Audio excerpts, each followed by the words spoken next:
The purpose of this town hall style meeting is to update you on the progress that has occurred, actually quite a bit of progress, moving through that transition to implement what we were calling Option C the last time we got together. And this was what's also known as the 3-Dean model. The way we're going to proceed is I will hand the microphone over to the provost, Dr. Lerman. He will give a general outline of what the new structure looks like, and then from there we'll be hearing from the deans, and then I'll come back to talk about sort of the next phase of what we're involved with, which really has to do with really beginning a process of reaching out to our partners in ways that I think are envisioned in the review as we have described it so far. So I'll be back a little bit later on in the program, and now it's a pleasure to turn the microphone over to Steve Lerman. Thank you. I thought I'd just update you from the last time we gathered as to where the process is in moving towards the 3-Dean model. All along, the 3-Dean model has been the one that amongst the faculty and staff had the greatest support and currency. And we, as the Medical Advisory Committee, the committee I appointed to work on the changes, moved its work along, it became very clear and quite rapidly a consensus built around that's the direction that will best serve GW. So the group worked in 5 areas and created 5 subcommittees. And I ought to acknowledge Lourdes Winberry, who gave up her ankle by breaking it for the group. No, she actually helped shepherd a lot of this work through. So let me tell you where each of the 5 groups that worked on this came out. But first of all, let me back up a step and say it is our intention to move to the 3-Dean model with the start of the fiscal year, July 1st. Which is actually earlier than I had anticipated would be likely. But we are going to actually make that transition substantively at that point, particularly for the purposes of budgeting. So the 5 working groups, and I'll go through each one and give you a little highlight about what they concluded. And each of them had a lot of detail, but I'll spare all of you that. So the first area is finance. And the decision was made to build 3 distinct budgets, one for the School of Medical and Health Sciences, one for the School of Public Health and Health Services, and one for the School of Nursing. The Public Health and Health Services School and the School of Medicine and Health Sciences will be on what we at GW call the closed budget model, paralleling the way the law school functions, which is most of the revenue stays within the school pays for virtually all its services, and some money then comes back to the central organization for the shared services of overhead and other things. The School of Nursing will operate under what we call the unified budget model, in which more of the revenue comes back to the center, but more of the services are provided. And the rationale for that is the School of Nursing is still in growth mode. It is not yet generating the sort of tuition revenue it will in steady state, and it will need a period of time when, in fact, it will be getting a set of services that it might not otherwise be able to afford under the closed budget model, and that makes perfectly good sense. Starting July 1st, each of the schools will shift to their own budget, and that involves an enormous amount of detail in how you transfer accounts, how reserves get divided up, and a bunch of other things. Most of that agreement is now in place, and we anticipate the schools going forward into the fiscal year with that model. Second area, governance. The medical center had a governance model of its own senate, and of course, as we move to the 3-Dean model, we will need a different organizational structure. Each of the schools is in different stages, 3 schools is in different stages of writing bylaws that govern themselves or do the usual governance. These are in different stages. I would say the medical School of Medicine and Health Sciences is probably the last because it's most complicated. They have the largest faculty and a complex faculty structure with many clinical faculty. The other 2 schools are well along, and the same is true for promotion and tenure, appointment, promotion, and tenure criteria. And the schools have all been working with that. They've submitted to me, at least the School of Nursing and the School of Public Health and Health Services has submitted draft APT guidelines and draft bylaws to me. And those are well underway and going quite well. Third area, shared services. The single largest shared service, but not the only one, is Himmelfarb Library. And a group has worked out, after examining multiple options, what everyone agrees is a reasonable and fair cost allocation methodology for the 3 schools to continue to share Himmelfarb Library, and also then the deans will create a governance body because Himmelfarb will report to the deans. And that seems to be well underway. It will keep the budget of Himmelfarb whole and have Himmelfarb continue to serve and meet the accreditation requirements of the 3 schools it now serves. Fourth area is research. How do we promulgate and continue a culture of research? How do the schools work together collaboratively on research? And how do we work with our complex structure involving the MFA and the hospital in funding and supporting research? That's work that's still ongoing. President Knapp will report on a meeting of the board of the MFA with the GW board, and part of that was to talk about putting in place guidelines and agreements around how we further our research agenda. And then the fifth area is academics, and that is how do we share courses when appropriate and share other academic resources. And the deans have worked collaboratively together on that, and each of them can report from their own individual perspective how that's working. This has been an incredibly collaborative process. I can't thank the deans enough for the spirit in which they entered it and their hard work. It is like an amicable but messy 3-person divorce, to be honest. It's this complexity. There's assets to be divided, there's things that need to be shared, there's costs that have to be subsumed, there's space issues. And at each point, some of these were quite difficult and complex. Everybody's worked in pretty good faith to try to move that forward in the spirit of creating a new model that will then serve as the platform for us becoming a yet better medical area. So this is work that's gone, I think, much faster than I would have believed possible, but I think it was aided by the early convergence around the 3-dean model and a really shared desire of everyone on the Medical Advisory Committee to make that thing work. And I think we are well along the way to having a working model going forward. So I'll take questions at the end, but I thought it appropriate now to have the deans talk. And I think we've asked Jeff, if you would.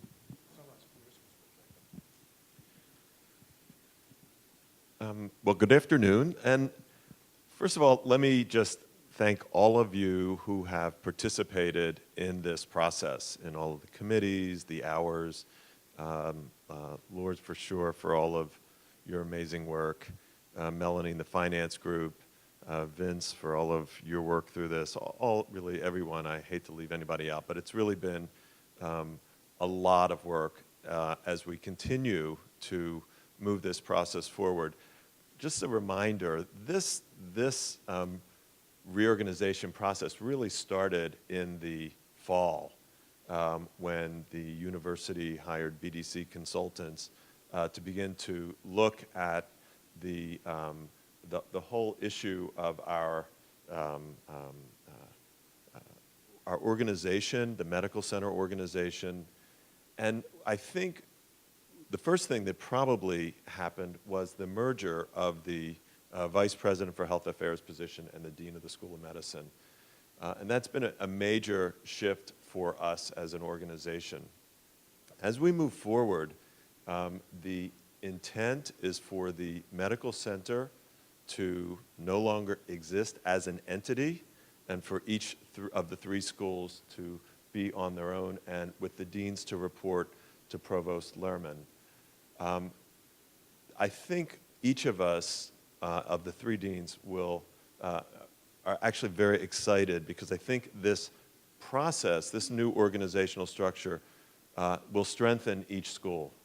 Each dean will have more authority, more ability to grow the research, the faculty, and the education academic programs. So I think for the 3 deans, I speak for myself, obviously, but I think we each see this as a real move forward in strengthening each school. The School of Medicine and Health Sciences will change in significant ways as we go through this process. As with the medical center itself disappearing, one of the things that will happen are some of the important entities within the medical center that will end up in the schools. So for example, the development operation, which currently sits in the medical center. Each of the schools will have its own development capacity. For the School of Medicine and Health Sciences, that will include a grateful patient fundraising, will include major gifts, alumni, et cetera. Currently, that exists in the medical center. At some point, the School of Medicine and Health Sciences will have that capacity within the school. The communications and media and communications currently in the medical center will transition such that each school will have its own capacity for communications and media. It was mentioned Himmelfarb Library, which currently exists in the medical center technically, will move en bloc into the School of Medicine and Health Sciences, and there will be an agreement amongst the three schools to share services, and that will continue for quite a while. There are other aspects of the medical center that we can discuss if people have questions, but that's sort of the critical issues in terms of what the school is going to look like. Our plan is really while we're talking about going live July 1st, in reality, some of these processes are very complex, especially the financial systems and sort of untangling the financial systems. And that's going to take more than just a couple of weeks in working with the comptroller's office, working with the finance folks in the university. That process is really going to take a little bit longer. I can't really tell you when that'll be, completed. Similarly with, as we transition folks from the medical center into the individual schools, again, that process, it's not clear if, how long that process, I think complicated, that will take probably more than just the next couple of weeks, quite frankly. So we're not anticipating that all to be resolved in 2 weeks. Questions for me about the school, or maybe I can let Lynn and Jean, and then I can come up and answer more questions about the school. In terms of, one last thing, in terms of sort of once the sort of transition from the medical center, when it no longer ceases to exist, the School of Medicine in the fall will embark on its own reorganization and looking at its structure and organize it, I think with involvement of other folks in the school, the other associate deans, some of the chairs, some of the leaders of the individual entities, including development, communications, et cetera, as we then look at what will need to be a somewhat different organization for the School of Medicine and Health Sciences. That will be, I sort of consider that the next step of this reorganization for the medical school as we embark on that probably in the fall. Okay, any questions for me on the School of Medicine and Health Sciences?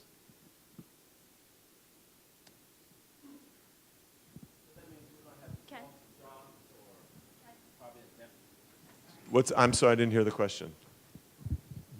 Does that mean when we we separate the three schools, that mean we'll have a loss of jobs or separation or something of that nature that's going to occur when we, I know you said that it's complicated and the School of Medicine is going to be, reorganized in September or October. Does that mean a separation of jobs potentially? Well, I think at this point, we as deans and administrators are looking at the needs of each individual school, and it's sort of a longer and more complex process that we had initially anticipated. The medical center itself has over 200 positions in it. So I'm very, very concerned and looking carefully at all of the positions, all of the deans are, and so I can't answer that question directly, but there's a process that's taking place as we review all of the functions of the medical center and the needs of each school.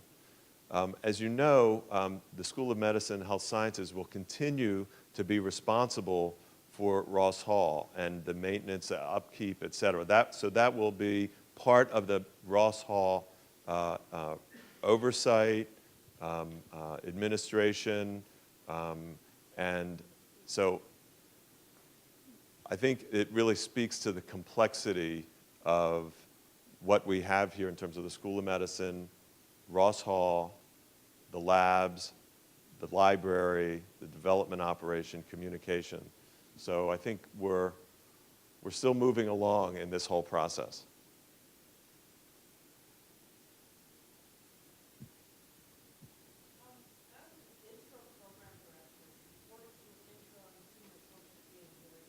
Interim dean. I was wondering if you have any idea of when the timeline of when those positions might become more permanent. It has a couple of implications for us. Number one, we have to report all these interim assignments to our specialized accreditation. And the second thing is we get questions on our recruitment efforts. Since people, when they are being recruited, are also thinking about the potential leadership, they have questions about that as well. I think it's a good question. We have recently completed our search on and will soon be announcing and appointing a chairmanship in neurology, in the Department of Neurology, closing an interimship. So I think we're going to continue to move ahead in searching for those positions that are interim, including in health sciences, as well as in the School of Medicine. I don't have a timeline per se, but there is we will be moving ahead in all of these positions. One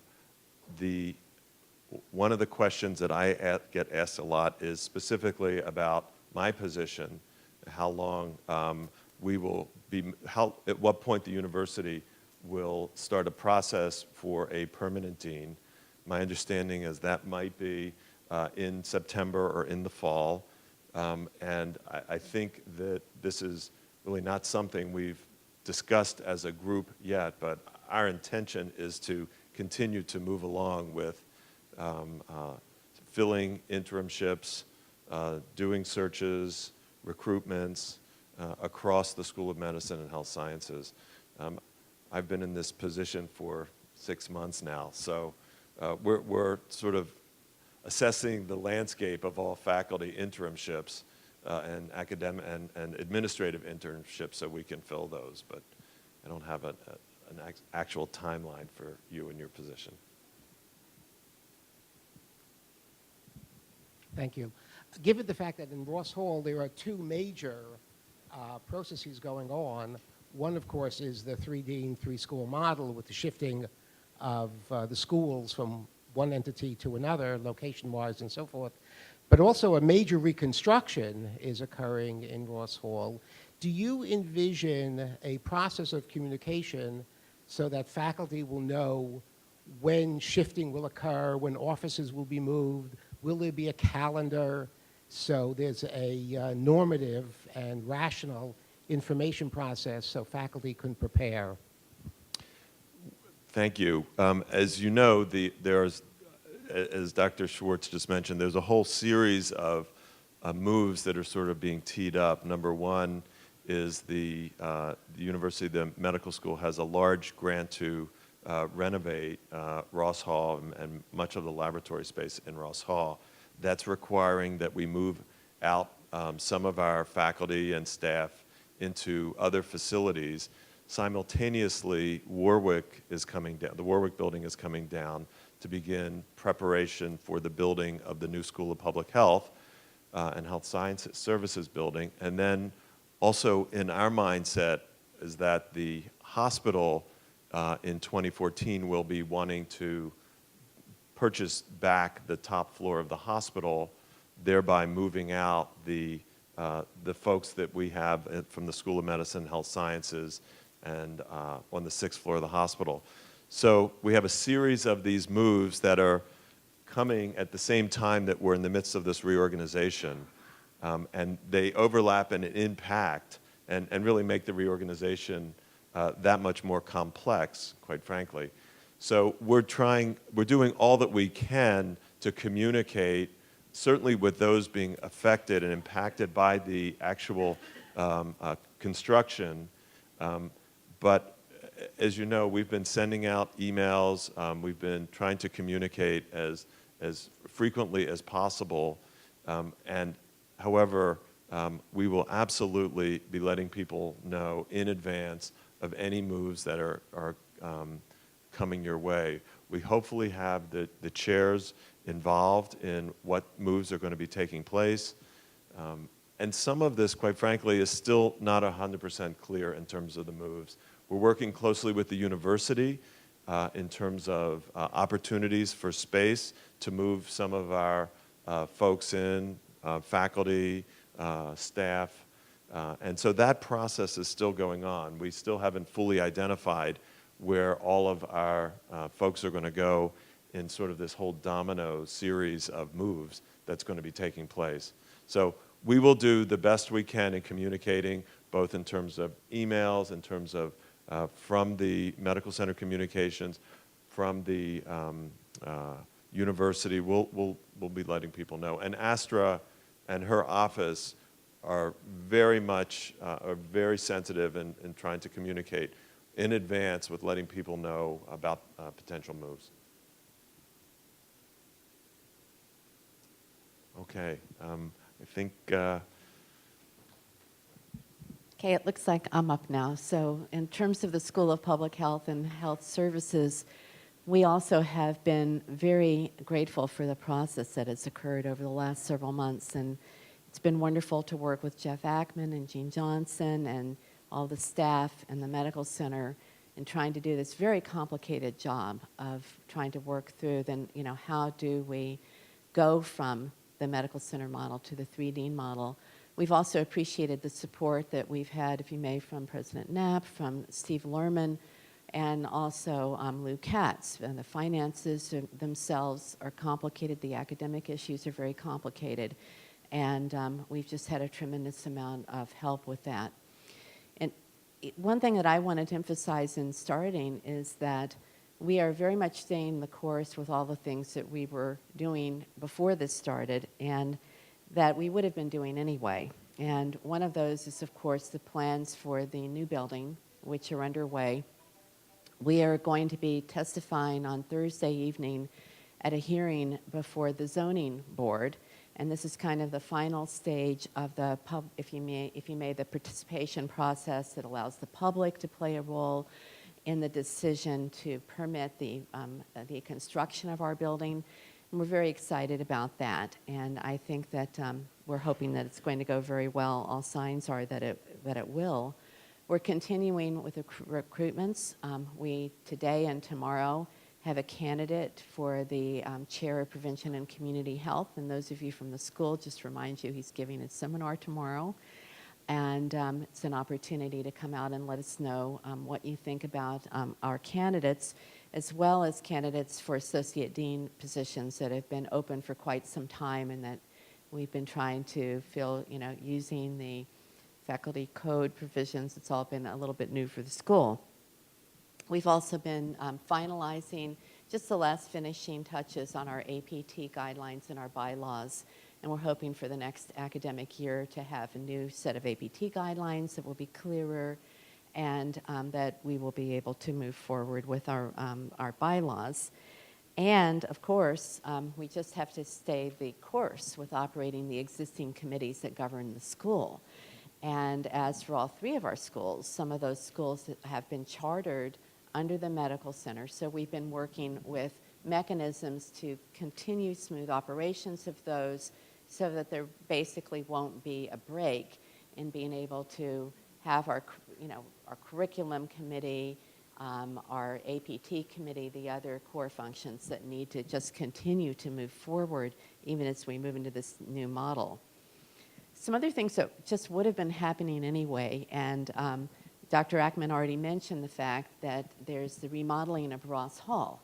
And the remodeling of Ross Hall means that as a consequence of that a lot of people need to move around in order to make way for the remodeling process. And that unfortunately does include some of those of us from the School of Public Health. And regardless of whether we had gone through this process, we would be moving out of Ross Hall, at least the dean's office and student services. Frankly, we don't know yet exactly where we're going to be going, but that's a part of that process. Our laboratories will remain in here. We'll continue to use the classrooms in Ross Hall. That isn't changing and, for the foreseeable future. And then, of course, we're working with many offices of the university just to assure that we have an orderly transition, and particularly of the finances. And even though, indeed, the transition date is July 1st, and we know that all of those things won't be done by July 1st, especially the research, which is a very complicated process. And I can tell you that there are a lot of people who are working on it right now, and they haven't even been able to give me an exact timeline yet of when all those things will be done.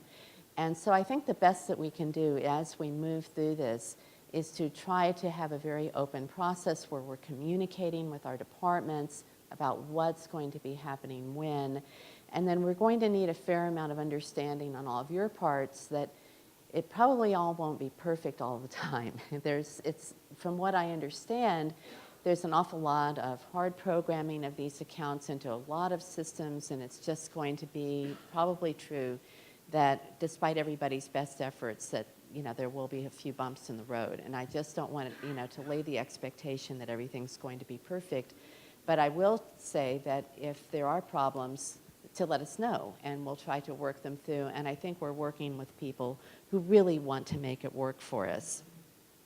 We have hired a new chief of development for the school, the first time that we've ever had a development chief for the School of Public Health and Health Services. She will be starting in July, and so that's exciting. And also, we have hired a human resources agent, a person who will be helping us as we move forward. And it's one thing to say, well, we're going to have our own development office, a communications office, we'll be taking care of we'll be managing our resources, but at the same time, it's going to take a while to staff up those functions.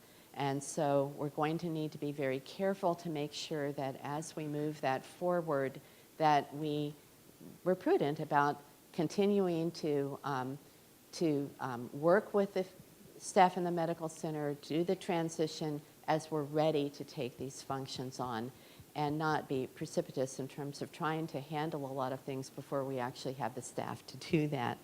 And so there's a lot of work going on now with just writing job descriptions, and I will say that as we're ready to move things forward, that the positions will be posted, we'll make sure that everybody knows about those things. We want to have people that serve in those positions who understand our school, understand what we do, committed to the mission of the school, have the skills that we need, and I think that a lot of those people already work somewhere here in the university.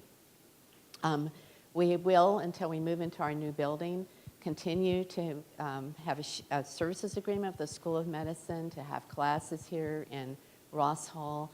And I think that that will function pretty much the way that it is today. I'm not sure that faculty will really notice a difference in terms of how classroom scheduling happens, in terms of how things are taken care of, how things are handled.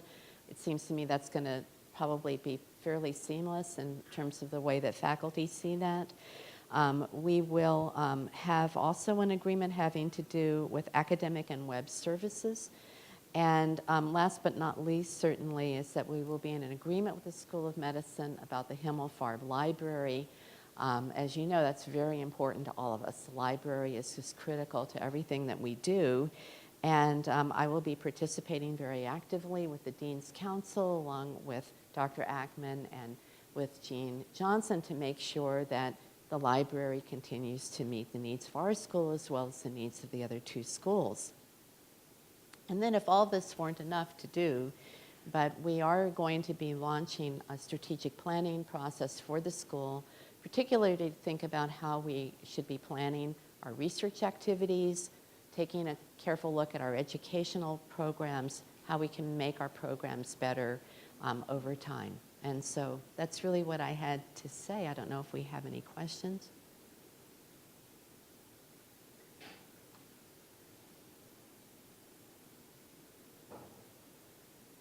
If not, I think My turn. I also want to thank everyone in this room that has participated in this process. It has been a very intense process and has included so many people, who have worked to be so constructive.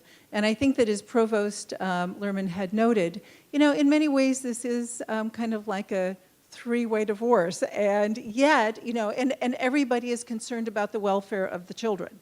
So, this is the very good thing about, I think, what has been happening. The School of Nursing is very different from the School of Medicine and the School of Public Health, which are going to be a closed financial model. Because we are new, we just celebrated our first anniversary, May 10th. We're really going to be integrated into the university through a unified budget model. I think that the good news for us is that with Provost Lerman coming in, he had heard a lot of comments from other deans of schools and is making some very constructive changes with the unified budget. So we will benefit from that for the School of Nursing. And I think it just makes sense because of our size, and we will have, I think, a great deal of support from the institution that we otherwise wouldn't have, and we clearly need. Space has been, one of our major challenges.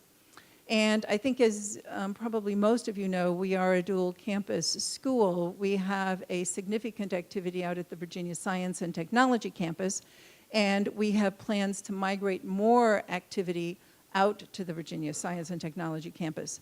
As part of our proposal to the Faculty Senate and to the board, we had always said that we would keep a footprint on the Foggy Bottom campus, and I think it is certainly in the best interest of the School of Nursing to do that. And the footprint will be driven by both the activities that that make sense to keep on this campus, as well as, sort of the finances involved in the space that we need. We have already submitted, I think, as Provost Lerman said, our APT criteria and guidelines for approval. We have worked very closely with members of the University Faculty Senate on this effort. Our team that has really moved this project forward, I just really can't thank enough. We're currently in the process of, probably finalizing our bylaws that will govern the School of Nursing, and I'm hoping that we can get those moved forward, certainly by the end of this summer. We've also been involved in a lot of faculty recruitment. We're in a growth phase. When we had proposed the school, we proposed a 5-year growth, and we are actually really on track with that. We've increased our baccalaureate of nursing students out at the Virginia campus. We started 2 years ago with a class of 20, then we went to 48, and now we're going to 72 students, and then probably in another year and a half, we're going to have a dual admission cycle. So we'll be, again, almost doubling our students out there. The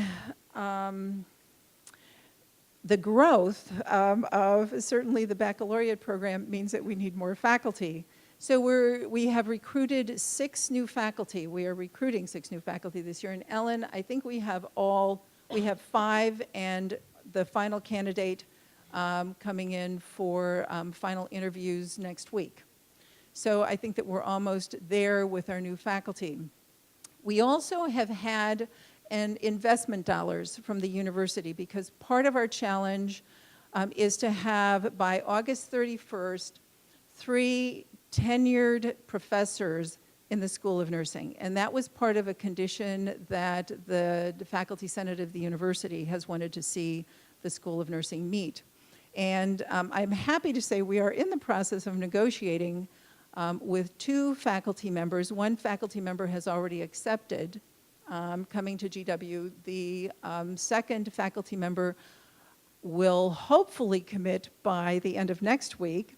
And the third faculty member will be, has already accepted a position and will be going to the APT committee for review. So I'm hopeful that at least we'll be able to, say, yes, we have 3, tenured faculty committed, to GW, so to the School of Nursing. Now, of course, anything could happen, in between time, but, for the time being, I think we're on track. Our biggest challenge is in the research area, and this is where I believe we're really going to need to do some work in terms of continuing to work together, both on the education side, but on the research side. We've now gone through the process of, separation, and now I think we also need to kind of go through the process of making sure that we're integrated in the ways that make sense.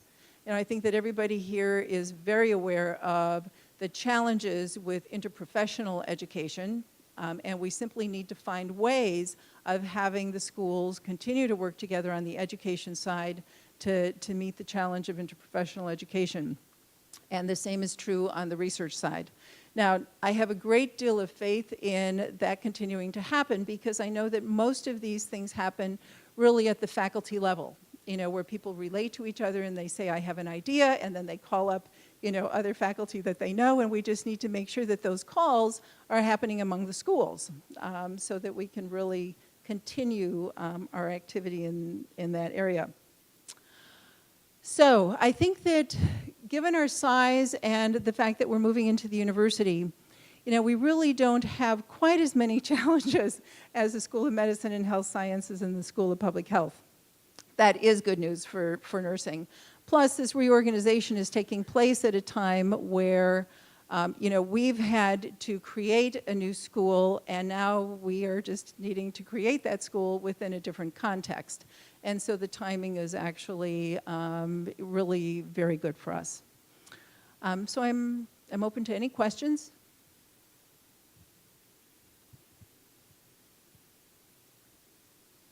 Okay. President Knapp.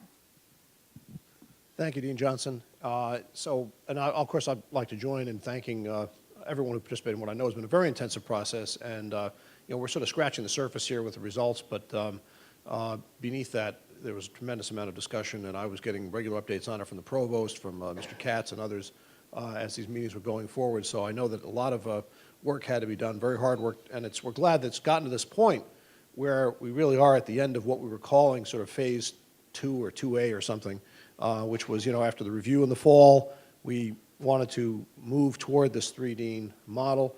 That seems to be proceeding to a point of closure. But of course, that's all in part aimed at preparing the ground for strengthening everything we do in all 3 of these schools, and in partnership with our very important clinical partners, which are both the Medical Faculty Associates and the George Washington University Hospital as the primary partners. Then, of course, we have other affiliates as well, a very important relationship with Children's National Medical Center and with other institutions that are involved as teaching hospitals for us. And, of course, there are other partners in the community that we work with in a variety of ways. But the primary relationships that we really are focused on in this next phase that we're just now entering is that relationship, I think, first with the Medical Faculty Associates, because the physicians are faculty of whom we're very proud, an integral part of everything that we do, teaching our students, really bearing the name of the university in the community. And of course, it is only with their active engagement that we can achieve our aspirations to become the sort of powerful center of research in all these health fields that we know we are in a position to be as the largest university in the nation's capital, with a hospital just a few blocks from the White House. So toward that end, we had a meeting for the first time, I think, ever, a board-to-board meeting of the board of the Medical Faculty Associates and the board of the university, Board of Trustees. That took place exactly a month ago on May 13th. It was on the right on the verge of the weekend of commencement, and I thought it was a fairly long, fruitful discussion in which we talked about the aspirations of both institutions. We talked about our partnership and what we had already accomplished in that partnership, but also started a process that we expect to be fairly expedited over the next 30 to 90 days. We said 60 to 90 days from that meeting, so already a month into that, was the idea of trying to get a further stage of agreement on several key partnership areas. And the ones that we identified were the fundraising that we would do jointly. It's known as Grateful Patient Fundraising. It's not something we've done a great deal of as an institution, but one for which we know from professional advice and actually doing some serious research on the prospect base that we have tremendous amount of upside potential there for fundraising from patients of our faculty and of the hospital. And then that's the first area. Second, recruitment, particularly of clinical chairs, having some further agreement about what the process is there, because while there's a lot of cooperation that goes on in individual cases, we haven't been as systematic about that as some institutions. And then the third, which has already been mentioned, is in the area of research collaboration. And so the idea is to move fairly quickly toward a memorandum of understanding that would address each of those three areas and set the stage then for moving forward.